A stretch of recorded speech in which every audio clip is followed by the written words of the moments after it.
Ne me regarde pas. Tu as ressenti ça? Quelque chose?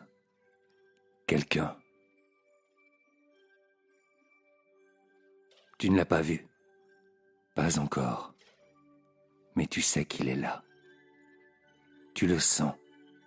Ce poids là, entre tes omoplates. Ce frisson dans la nuque, comme une brûlure froide. C'est ça le regard. Pas celui que tu croises dans la rue, non. Celui que tu ne vois pas, mais qui t'atteint quand même. Celui qui entre par chaque pore de ta peau et se loge au fond de ton crâne. Tu ne devrais pas m'écouter maintenant. Pas seul, pas dans le noir. Parce que je vais te parler du regard. De ce regard qui peut tuer. On croit que c'est une expression, une métaphore. Si les regards pouvaient tuer, tu l'as déjà entendu, pas vrai? Tu l'as peut-être même prononcé un jour, pour plaisanter. Mais entre nous, tu sais que ce n'est pas une blague, hein? Pas vraiment. Il suffit d'un regard, un seul. Une seconde d'inattention. Une seconde de trop. Tu marches dans la rue, il fait chaud. Tu as tes écouteurs, tu es dans ta bulle. Et puis, tu sens quelque chose. Ce n'est pas un bruit qui détourne ta vigilance, non, ni quelque chose qui vient de t'effleurer. Juste un regard. Tu lèves les yeux, et il est là. Ce quelqu'un, immobile, les yeux plantés dans les tiens. Tu ne l'avais jamais vu auparavant. Tu ne le connais pas. Mais lui, il t'observe. Et il te vise. Et il ne décroche pas ses yeux de toi. Il attend de ferrer sa prise. Et là, tu comprends. Mais trop tard. Tu as déjà entendu cette phrase? T'as un problème? Pourquoi tu me regardes? Tu crois que c'est une question? Non. C'est une arme. Et chaque mot, une lame à serrer. Et toi, tu es déjà mise à nu. Tu voudrais répondre « Désolé, j'ai pas fait exprès ». Mais c'est déjà trop tard. Parce que dans ce monde-là, le regard est une déclaration de guerre. Et dans certains cas, ce n'est pas juste une bagarre, ce n'est pas juste un nez cassé ou une lèvre ouverte. Parfois, c'est un corps qui ne se relèvera jamais. Ça arrive tous les jours. Un regard, une insulte, une seconde, une vie arrachée. Tu crois que j'exagère? Alors pourquoi tu as le cœur qui bat plus vite? Pourquoi tu as baissé les yeux? Tu le sais. Tu l'as senti toi aussi. Ce moment, ce regard qui te scanne, qui te dissèque, qui te condamne. Tu n'étais même pas en tort. Tu passais juste par là, mais tu l'as regardé. Et c'est là que tout a commencé. Il m'a regardé, juste une fraction de seconde. Une étincelle dans le temps, une fissure dans la réalité.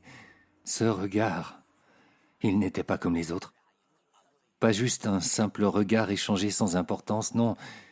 C'était un regard lourd, un regard qui pesait, qui s'enfonçait en moi comme une lame froide. Depuis ce jour, tout a basculé. Rien n'est plus pareil. Chaque nuit, quand je ferme les yeux, il revient. Ce regard me hante. Il me fixe dans mes rêves, immobile, silencieux. Et chaque fois que je le revois, je sens quelque chose changer en moi. Une douleur sourde, profonde, qui serre ma poitrine. Mon cœur ralentit un peu plus à chaque fois. Comme si ce regard voulait m'éteindre, doucement. Je me réveille en sursaut, le souffle court, les mains moites. Parfois, je me demande si je ne devrais pas fuir, courir loin, disparaître. Mais il est partout, dans l'ombre, dans le vent. Et dans ce regard, il y a une promesse silencieuse, celle que mon temps est compté.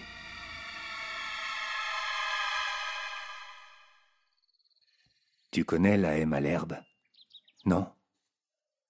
C'est un petit village tranquille dans l'Eure, à peine 1300 âmes. Des rues calmes, des maisons alignées, des pelouses bien taillées. Le genre d'endroit où tu te dis qu'il ne peut rien arriver de grave. Enzo, lui, avait 15 ans. Un garçon comme les autres, discret, sans histoire. Avec sa petite amie, il se rendait au stade, l'air léger. Et puis, il a croisé 2 adolescents dans une voiture. Rien de spécial au début, juste un regard. Mais ce regard, il a duré un peu trop longtemps. Comme un éclair qui s'immobilise dans le temps, un des 2 jeunes est descendu du véhicule. Ses yeux étaient durs, froids, comme s'il cherchait quelque chose à écorcher. Enzo a essayé de reculer, de s'éloigner, mais c'était trop tard. Le jeune homme a sorti un couteau, pas un petit, un long, brillant sous la lumière blafarde du lampadaire. Sans un mot, il a foncé. 2 coups précis, secs, qui ont déchiré l'air et la peau d'Enzo. Le sang a coulé, rouge vif, sur le bitume sale. Touché au thorax, il a tenté de rejoindre la caserne de pompiers à quelques mètres de là. En vain. Il a fini par tomber, là dans cette rue qu'il connaissait par cœur. Personne n'a compris. Comment un simple regard avait-il pu déclencher cette violence? Depuis, le silence a envahi le village. Et toi, là, de l'autre côté de ma voix, tu ressens ce poids, ce frisson glacé qui remonte ton échine. Parce que ce soir-là, dans ce village tranquille, un regard a tué. Imagine, tu es là, appuyé contre la paroi métallique du wagon, le regard un peu vague. Les lumières fluorescentes font ressortir chaque détail. Des miettes sur le sol, de la peinture écaillée, les éclats dans les yeux des rares passagers. Et puis, tu croises ce regard. Un regard noir, chargé de colère, sans appel. Ce n'est pas un simple échange, c'est une confrontation silencieuse. Tu sens ton cœur s'accélérer, une boule qui remonte dans ta gorge. Tu détournes les yeux, mais c'est trop tard. Le type s'est levé. Il s'approche à grands pas. Ses chaussures claquent sur le sol froid. « Hé, tu me regardes encore ?» Sa voix est rauque, tranchante comme une lame. Tu essaies de répondre, de t'excuser, mais les mots se coincent dans ton larynx. Mais lui, il ne veut pas de tes mots. Il veut ta peur. Sans prévenir, un poing fend l'air, vient s'écraser sur ta joue. La douleur explose, un feu qui brûle ta peau et tes os. Tu vacilles, tes genoux touchent le sol, dur, sale. Autour, les regards se sont détournés. Plus personne ne bouge. Tu sens ta respiration devenir saccadée. Les larmes te montent aux yeux, non pas à cause de la douleur, mais à cause de l'humiliation. C'est ça que tu voulais, me défier. Il te saisit par le col, te soulève à moitié. Tu essaies de t'éloigner, de fuir ce visage déformé par la haine, mais il te retient. Le wagon semble se refermer sur toi, comme une cage dont tu ne peux t'échapper. Ta tête tourne, ta vision se trouble. Ce regard noir, cette colère, cette violence, ils t'ont trouvé.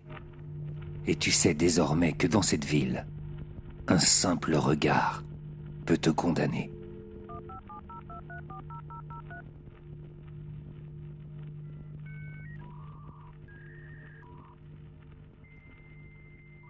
Même sur les réseaux, tu n'es à l'abri de rien. Même pas protégé par la distance, derrière ton écran. Parce que même si tu ne les vois pas, les regards sont pourtant là. des milliers, par-dessus ton épaule, sur tes photos, sur ton visage. Un mauvais commentaire, un rire moqueur, un regard numérique, mais qui te transperce quand même. Tu as entendu parler de Léa? Léa, c'était une fille comme toutes les autres au lycée. Pas trop remarquée, mais pas invisible non plus. Un jour, elle a posté une vidéo sur les réseaux. Juste une danse, rien de spécial. Juste elle qui bouge, sourit, comme si le monde était léger. Mais ce qu'elle ignorait, c'est que cette vidéo allait changer sa vie. Parce que les regards, parfois, ce ne sont pas que des yeux qui voient. Ce sont des pièges, des jugements, des crocs qui s'ouvrent. Ils l'ont regardée, pas avec bienveillance, mais comme des vautours affamés. Ils ont ri, ils l'ont insultée, sur les réseaux, dans les couloirs de l'établissement scolaire. Chaque jour, un commentaire de trop, chaque regard, un poids qui l'a écrasé un peu plus.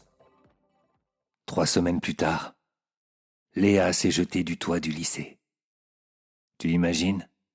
Ce moment où le regard n'est plus juste un regard, mais un verdict. Un jugement qui tue, lentement, jusqu'à ce que plus rien ne puisse la retenir. Et toi, tu écoutes cette histoire en te disant « ça n'arrive qu'aux autres », mais tu sais que c'est faux. Parce qu'un regard, ça peut tuer. Pas toujours tout de suite, mais sûrement. Tout ça pour un regard, multiplié, partagé, amplifié. Tu continues de m'écouter ? Tu devrais arrêter. Mais tu ne peux pas, hein ? Tu sens que ça monte, n'est-ce pas ? Ce malaise, ce poids dans ta poitrine. Tu te demandes si quelqu'un te regarde maintenant. Parfois, ce n'est pas un inconnu. Ce n'est pas un follower. C'est quelque chose de beaucoup plus ancien. Depuis toujours, le regard fascine et terrifie. Dans les mythes anciens, le regard n'est jamais innocent. Tu connais Méduse ? Cette créature mythologique avec des serpents à la place des cheveux, dont le simple regard pouvait transformer en pierre celui qui osait la croiser. Imagine un instant.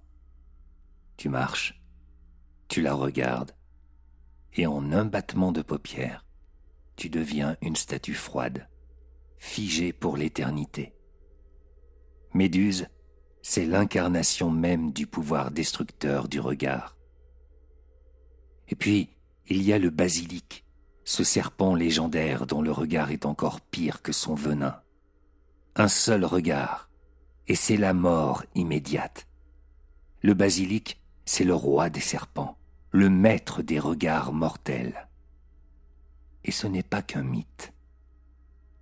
Dans de nombreuses cultures, on parle du mauvais œil, ce regard jaloux, haineux, qui peut provoquer malheur, maladie ou pire encore.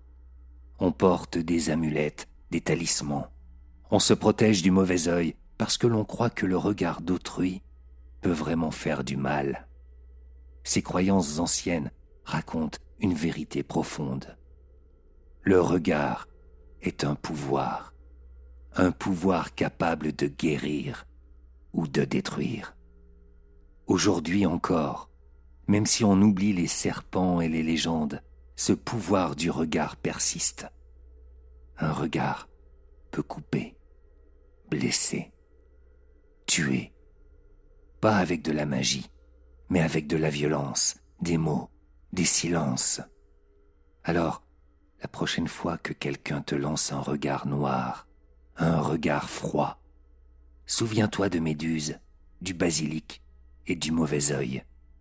Parce que dans chaque regard, il y a peut-être un peu de cette ancienne puissance. Tu y crois, toi, aux légendes, aux récits qu'on murmure à voix basse au coin des rues quand la nuit tombe. Il y en a une, celle de l'homme aux yeux noirs, Personne ne sait vraiment d'où elle vient. Certains disent que c'est une vieille histoire qui s'est transmise de bouche à oreille dans des villages oubliés. D'autres prétendent que c'est un mythe moderne, né sur Internet, dans les recoins sombres des forums et des vidéos effrayantes. Mais peu importe. Ce qui compte, c'est ce qu'on ressent quand on entend son nom. L'homme aux yeux noirs, c'est une présence, une ombre, une absence de lumière où devrait pourtant briller un regard humain. Tu sais ce que ça fait quand quelqu'un te regarde vraiment. Pas juste un coup d'œil distrait, mais un regard qui pénètre, qui t'étudie, qui te vide de l'intérieur. C'est ça, le regard de l'homme aux yeux noirs, vide et dense à la fois, comme un gouffre sans fond. Il n'apparaît pas comme un fantôme ou un monstre, non, il est dans la foule, parmi les passants. Un homme ordinaire et pourtant, tu sais qu'il t'a vu. Et ce n'est pas une bonne chose, parce qu'après ça, il ne te lâche plus. Pas dans la rue, pas sur les réseaux sociaux, mais ailleurs, dans tes rêves, dans le noir de ta chambre quand tu fermes les yeux. Tu le sens, son regard qui t'épie de l'intérieur, comme un poids sur ta poitrine, un froid qui s'insinue. Et plus il te regarde, plus tu sens ton cœur ralentir, chaque battement s'étire, s'affaiblit, jusqu'à ce qu'il s'arrête. Ceux qui croisent ses yeux noirs ne parlent plus jamais. Alors maintenant, à ton tour, tu viens de l'entendre. Tu viens de le voir. Et si tu te retournes, s'il est là, juste derrière toi, ne cligne pas des yeux, ne bouge pas, parce qu'il ne supporte pas qu'on l'évite. Tu as les yeux ouverts là. Alors regarde autour de toi. Maintenant, tu vois quelque chose? Non. C'est normal.